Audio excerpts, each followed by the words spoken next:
We are blessed beyond words to have the global commenting community that we do at DK Pittsburgh Sports, our app and website. And I'm not going to lie, I feel like we're doubly blessed to have the hockey community that we do. Because anybody who knows anything about hockey communities knows that half of everybody spends half of all of their respective time trying to convince the other side that they don't know hockey. Good morning to you. Good Monday morning. I'm Dan Kovacevic. You know exactly what I'm talking about too, don't you?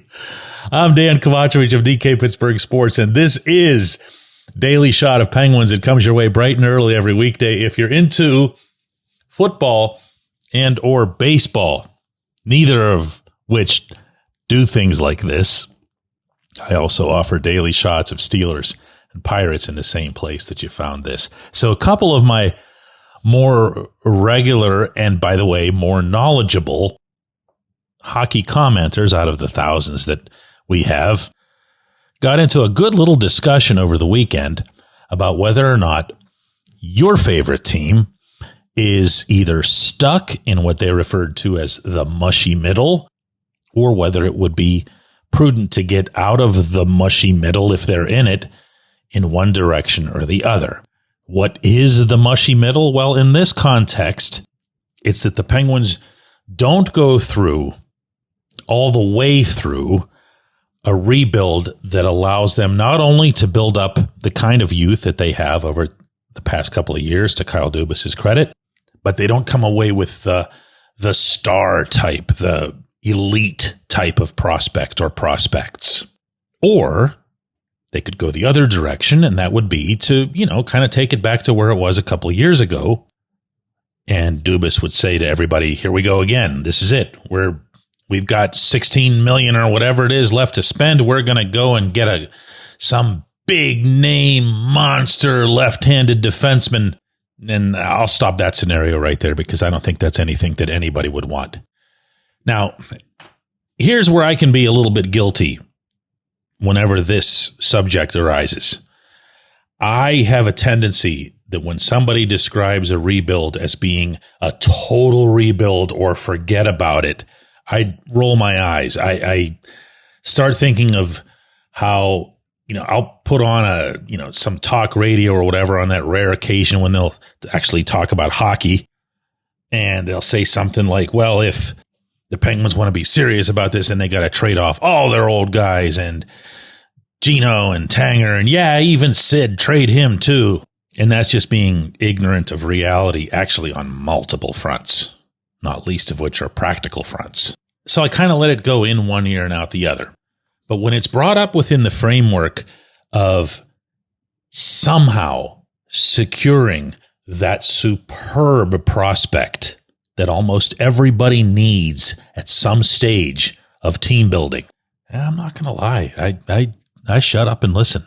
I'll hear what it is that has to be said, because as much as I like what Dubas has done to date, I don't look at Ville Koivunen and say, hey, there's a special prospect. I think he's really promising. I don't think he's the next Sebastian Aho. I like what I've seen of Rutger McGroarty. I think he's going to have a place on a winning team. But I don't say, wow, there's Macklin Celebrini or Jack Hughes. And I could go Harrison Brunick and Cale Makar and keep doing this throughout the show, but you get the idea.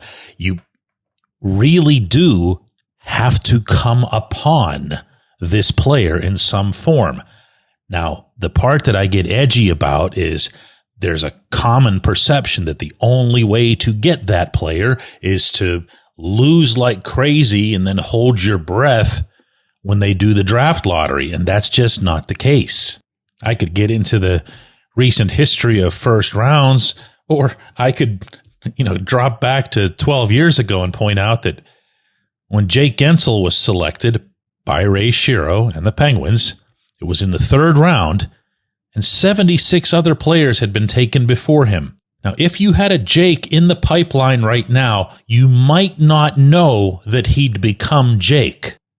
But knowing what we know now about Jake, no, you don't have to win a lottery to get yourself impact 30, 40 goal guys. You have to draft better. You have to trade better. And you have to do both in bulk.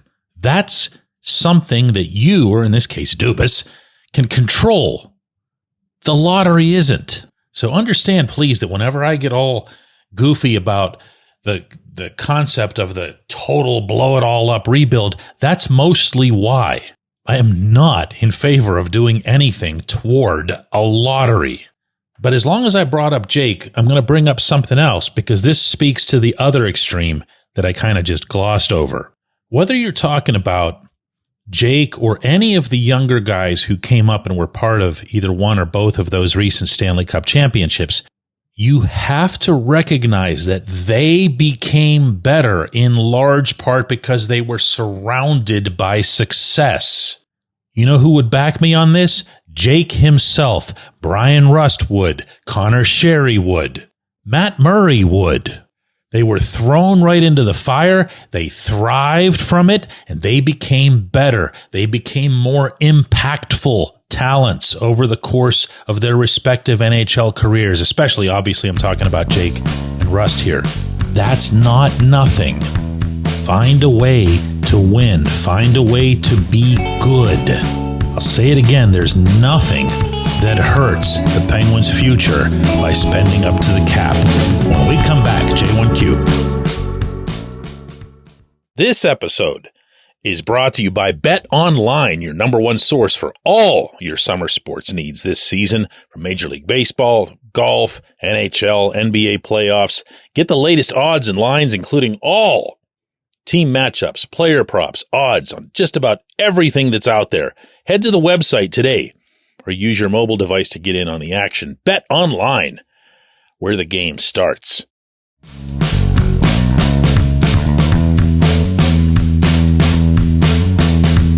Today's J1Q comes from Sean Campbell, who says, DK, might it not benefit Kyle Dubas to wait until the NHL's trade deadline to move Erik Karlsson? Teams get desperate as their rivals start adding.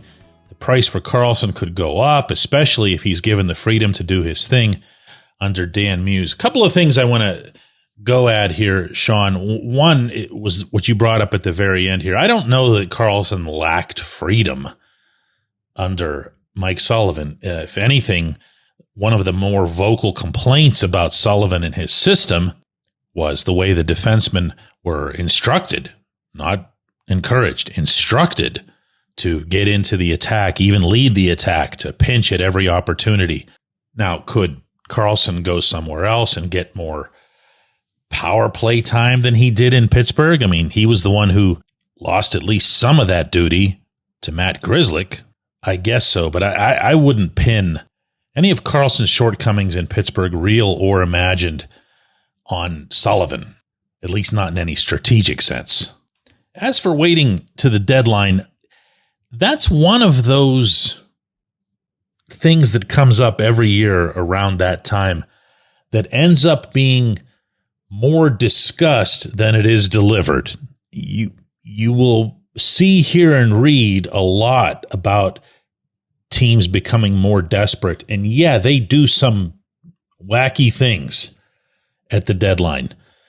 But I don't know that it's more or less than what you'll get out of a regular old summer's worth of free agency. I've never seen that, put it this way, quantified in any meaningful way. But to get hypothetical on you here, let's say there's a team that's got a number one or a number two defenseman who produces most of their points. And you really, really, really need somebody to get you some points from the back. Well, he's going to do that. Okay. He's going to score goals. He's going to set up goals, especially as we saw this past season when he started amping up for the Four Nations tournament to represent Sweden, when he really, really has his heart into it. Well, maybe somebody could be convinced that this will be another year like that, or at least another part of a year like that, because there's obviously an Olympics tournament coming up in Italy, and it seems pretty far-fetched that he wouldn't be on that roster. And for the record, the last time NHL players were in the Olympics was in 2014, Sochi, Russia. I covered those games, and I covered the final in which Canada beat Sweden. Karlsson was he was actually the tournament's leading scorer, tied with Phil Kessel, 8 points.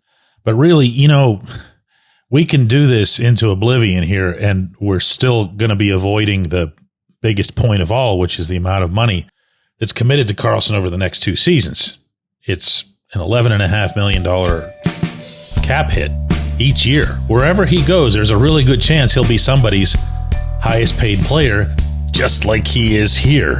And that's going to define this scenario more than anything else. I appreciate the question. I appreciate everybody listening to Daily Shot of Penguins. We'll be back with another one of these tomorrow.